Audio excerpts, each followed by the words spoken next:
पिछले अध्याय में आत्मा और भौतिक शरीर के बीच के अंतर को विस्तार से समझाया गया था। इस अध्याय में भौतिक शक्ति की प्रकृति का वर्णन किया गया है, जो शरीर और उसके तत्वों का स्रोत है, और इस प्रकार से यह मन और पदार्थ दोनों की उत्पत्ति है। श्री कृष्ण जी बताते हैं कि प्राकृतिक शक्ति सत्व, राजस और तामस तीनों गुणों से निर्मित है, यानी शरीर, मन और बुद्धि जो प्राकृत शक्ति से बने हैं, उनमें भी तीनों गुण विद्यमान होते हैं, और हम जीवों में गुणों का मिश्रण हमारे व्यक्तित्व के स्वरूप का निर्धारण करता है। तब गुण शांत स्वभाव, सद्गुण और शुद्धता को चित्रित करता है, तथा रजोगुण अंतहीन कामनाओं और सांसारिक आकर्षणों के लिए अतृप्त महत्वाकांक्षाओं को बढ़ाता है, एवं तमोगुण भ्रम, आलस्य, नशे और निंद्रा का कारण है। जब तक आत्मा जागृत नहीं होती, तब तक उसे प्राकृतिक शक्ति की प्रबल शक्तियों से निपटना सीखना चाहिए। मुक्ति इन तीनों गुणों से परे है। आगे श्री कृष्ण जी इन गुणों के बंधनों को काटने का एक सरल उपाय बताते हैं। परम शक्तिशाली भगवान इन तीनों गुणों से परे अर्थात गुणातीत है। यदि हम मन को उनमें अनुरक्त करते हैं, तब हमारा मन भी दिव्यता की अवस्था की ओर बढ़ता है। इस बिंदु पर अर्जुन तीन गुणों से परे होने की अवस्था प्राप्त व्यक्तियों के गुण विशेषताओं के संबंध में पूछता है। तब श्री कृष्ण जी सहानुभूतिपूर्वक ऐसी प्रबुद्ध आत्माओं के लक्षणों का निरूपण करते हैं। वे बताते हैं कि प्रबुद्ध मनुष्य सदैव संतुलित रहते हैं, और वे संसार में तीन गुणों के कार्यान्वयन को देखकर व्यक्तियों, पदार्थों तथा परिस्थितियों में प्रकट होने वाले उनके प्रभाव से विचलित नहीं होते। वे सभी पदार्थों को भगवान की शक्ति की अभिव्यक्ति के रूप में देखते हैं, जो अंततः उनके नियंत्रण में होती। इसलिए सांसारिक परिस्थितियाँ ना तो उन्हें हर्षित और ना ही उन्हें दुखी कर सकती हैं। इस प्रकार बिना विचलित हुए वे अपनी आत्मा में स्थित रहते। श्री कृष्ण जी हमें पुनः भक्ति की महिमा और हमें तीनों गुणों से परे ले जाने की इसकी क्षमता का स्मरण कराते हुए इस अध्याय का समापन करते हैं। श्री कृष्ण जी कहते हैं, अब मैं पुनः तुम्हें श्रेष्ठ ज्ञान के विषय में बताऊंगा, जो भी ज्ञानों में सर्वश्रेष्ठ है और सभी ज्ञानों का परम ज्ञान है, जिसे जानकर सभी महान संतों ने परम सिद्धि प्राप्त की है। वे जो इस ज्ञान की शरण लेते हैं, मेरे साथ एकीकृत होके, और वे सृष्टि के समय ना तो पुनः जन्म लेंगे और ना ही प्रलय के समय उनका विनाश होगा। हे भरतपुत्र, सभी भौतिक पदार्थ प्रकृति गर्भ है। मैं इसी को जीवात्मा के साथ गर्भस्थ करता हूँ, जिससे समस्त जीवों का जन्म होता है। हे कुंती पुत्र, जिसमें सभी प्रकार की जीव योनियाँ जो जन्म लेती हैं, उनकी भौतिक प्रगति गर्भ है, और मैं उनका बीज प्रदाता जनक हूँ।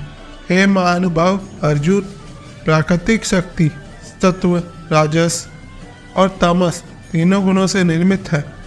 ये गुण अविनाशी आत्मा को नश्वर शरीर के बंधन में डालते हैं।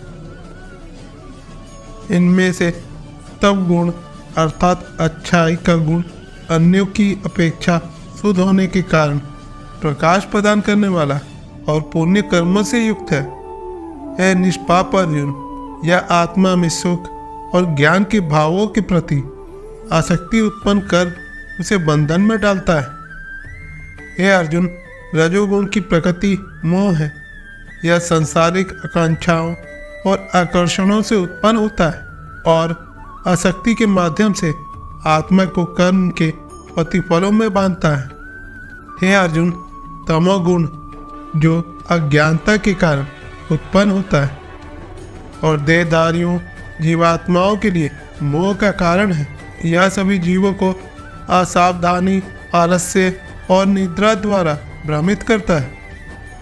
सत्व गुण सांसारिक सुखों में बांधता है और रजोगुण आत्मा को सकाम कर्मों की ओर प्रवृत्त करता है और तमोगुण जो ज्ञान को आच्छादित कर आत्मा को भ्रम में रखता है। कभी कभी सत्व गुण रजोगुण और तमोगुण को परास्त करता है और कभी कभी रजोगुण सत्व गुण और तमोगुण पर हावी हो जाता है और कभी कभी ऐसा भी होता है कि तमोगुण सत्व गुण और रजोगुण पर हावी हो जाता है। जब शरीर के सभी द्वार ज्ञान से आलोकित हो जाते हैं तब इसे सत्व गुण की अभिव्यक्ति मानो। जब रजोगुण प्रबल होता है तब हे अर्जुन, लोभ सांसारिक सुखों के लिए परिश्रम, बेचैनी और उत्कंठा के लक्षण विकसित होते हैं। हे अर्जुन, जड़ता, असावधानी और भ्रम यह तमोगुण के प्रमुख लक्षण हैं, जिनमें सत्व गुण की प्रधानता होती है। वे मृत्यु पश्चात ऋषियों के ऐसे उच्च लोक में जाते हैं जो रजो और तमोगुण से मुक्त होता है। रजोगुण की प्रबलता वाले सकाम कर्म करने वाले लोगों के बीच जन्म लेते हैं और तमोगुण में मरने वाले पशुओं की प्रजातियों में जन्म लेते हैं। ऐसा कहा जाता है कि सत्व गुण में संपन्न किए गए कार्य शुभ फल प्रदान करते हैं और रजोगुण के प्रभाव में किए गए कर्मों का परिणाम पीड़ादायक होता है तथा तमोगुण से संपन्न किए गए कार्यों का परिणाम अंधकार है। सत्व गुण से ज्ञान उत्पन्न होता है और रजोगुण से लोभ और तमोगुण से अज्ञानता, प्रमाद और भ्रम उत्पन्न होता है। सत्व गुण में स्थित जीव ऊपर उच्च लोकों में जाते हैं, रजोगुण मध्य में पृथ्वी लोक पर और तमोगुण निम्न नरक लोगों में जाते हैं। जब बुद्धिमान व्यक्ति को यह ज्ञात हो जाता है कि सभी कार्यों में प्रकृति के तीनों गुणों के अलावा कोई कर्ता नहीं है और जो मुझे इन तीनों गुणों से परे देखते हैं वे मेरे दिव्य प्रकृति को प्राप्त करते हैं। शरीर से संबंध प्राकृतिक शक्ति के तीनों गुणों से गुणातीत होकर कोई जन्म, मृत्यु, रोग, बुढ़ापे और दुखों से मुक्ति हो जाता है तथा अमरता प्राप्त कर लेता है। अर्जुन ने पूछा, हे भगवान, वे जो इन तीनों गुणों से परे हो जाते हैं उनके लक्षण क्या है? वे किस प्रकार से गुणों के बंधन को पार करते हैं? इसमें परम पुरुषोत्तम श्री कृष्ण जी कहते हैं, हे अर्जुन, तीनों गुणों से गुणातीत मनुष्य न तो प्रकाश, न ही कर्म और न ही मोह की बहुतायात उपलब्धता होने पर इनसे घृणा करते हैं और न ही इनके अभाव में उनकी लालसा करते हैं। वे गुणों की प्रकृति से तटस्थ रहते हैं और उनसे विक्षुब्ध नहीं होते। वे यह जानकर कि केवल गुण ही क्रियाशील हैं, इसलिए वे बिना विचलित हुए आत्मस्थित रहते हैं। वे जो सुख और दुख में समान रहते हैं, जो आत्मस्थित है, जो मिट्टी के ढेले, पत्थर और सोने के टुकड़े को एक समान दृष्टि से देखते हैं, जो प्रिय और अप्रिय घटनाओं के प्रति समता की भावना रखते हैं।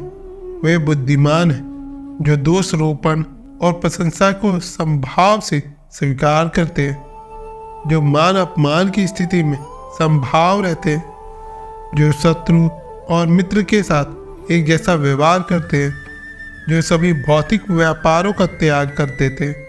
वे तीनों गुणों से ऊपर उठे हुए कहलाते हैं। जो लोग विशुद्ध भक्ति के साथ मेरी सेवा करते हैं वे प्राकृतिक शक्ति के तीनों गुणों से ऊपर उठ जाते हैं और ब्रह्म पद के स्तर को पा लेते हैं और मैं ही उस निराकार ब्रह्मा का आधार हूँ, जो अमर, अविनाशी, शाश्वत धर्म और असीम दिव्य आनंद है। तो दोस्तों, आज की वीडियो बस यहीं तक की थी। अपना ख्याल रखिएगा और हाँ, वीडियो पसंद आती है तो लाइक, शेयर, सब्सक्राइब, कमेंट करना ना भूलें। मिलते हैं आपसे अगले वीडियो में। धन्यवाद। जय श्री कृष्ण।